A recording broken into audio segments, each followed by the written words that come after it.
Šiandien aptarėme su ministrais konkrečius veiksmus, nes, man atrodo, labai svarbu yra identifikuoti ir sugrįžti į praeitį ir pasižiūrėti, ką padarėme per pastaruosius 2 mėnesius ir ką žadame daryti toliau, tęsti darbus ir daryti naujus. Ir svarbu susidėlioti veiksmus siekiant užtikrinti valstybės informacinių sistemų saugumą. Ir visi suprantame, kad situacija yra labai rimta. Ir apie šį incidentą buvau pati informuota dar balandžio pradžioje. Ir iš karto operatyviai, gavus pirminę informaciją, buvo įtrauktos atsakingos institucijos ir pradėtas ikiteisminis tyrimas. Nuo to laiko generalinė prokuratūra kontroliavo visą procesą. Ir žinau tikrai, kad visuomenėje kyla daug klausimų, kodėl išėjome su nuomonė ir pranešimu tik tai praeitą savaitę, tai kadangi generalinė prokuratūra kontroliavo iki teisminį tyrimą, visą procesą, mes galėjome išeiti su savo pareiškimais tik tuomet, kuomet generalinė prokuratūra informavo visuomenę. Mano pačios šeimos duomenys lygiai taip pat buvo tikrinti ir nutekinti, dėl to labai suprantu, ką jaučia kiekvienas žmogus, kuris yra pakliuvęs į šitą situaciją. Tai yra nedovanotina ir dėl to, net tuomet, kuomet vyko svarbus labai procesas ikiteisminis tyrimas, mes ėmėmės veiksmų nedelsiant. Ir per tą laiką, iš tiesų padaryta buvo eilė pakeitimų. Tai inicijuotas visų vartotojų slaptažodžių keitimas, deaktyvuotos senos ir mažai naudojamas paskyros, įdiegtas papildomas duomenų stebėsenos įrankis. Jau dabar šiandien kiekvienas gyventojas gali pasitikrinti, ar jo duomenys buvo tikrinti. Tai buvo sukurtas specialus tam įrankis. Buvo pereita prie saugesnių prisijungimo būdų. Ir šiuo metu vis dar dirba teisėsauga ir kitos institucijos.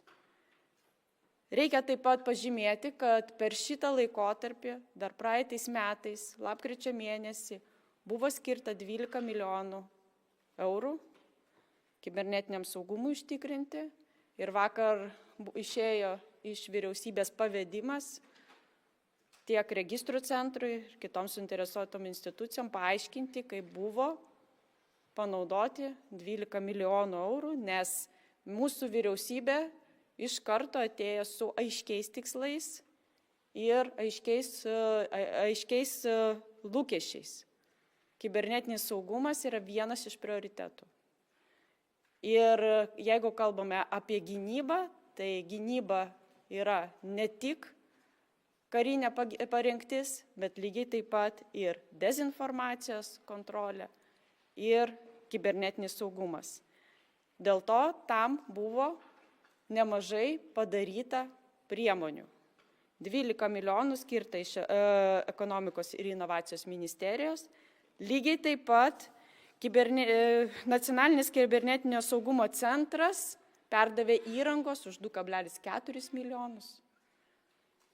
Ir taip tikrai visi tikėjomės, kad, iš tiesų situacija turi gerėti. Turiu pripažinti, kad ne vieną kartą buvo įspėta ne tik registrų centras, bet ir kitos institucijos apie spragas ir kad jas reikia taisyti kuo greičiau. Bet, atsitiko taip, kaip atsitiko.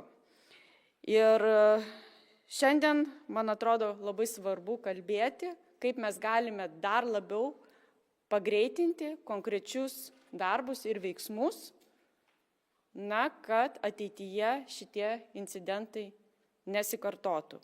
Lygiai taip pat norėčiau kreiptis į visas institucijas ir įmonės, kuriom buvo suteiktos rekomendacijos apie jų spragas, pradedant nuo internetinių puslapių iki duomenų sistemų, Ir iki šios dienos labai norėčiau, kad visi vadovai, kurie vadovauja šitom institucijom ir įmonėm, į rekomendacijas žiūrėtų rimtai.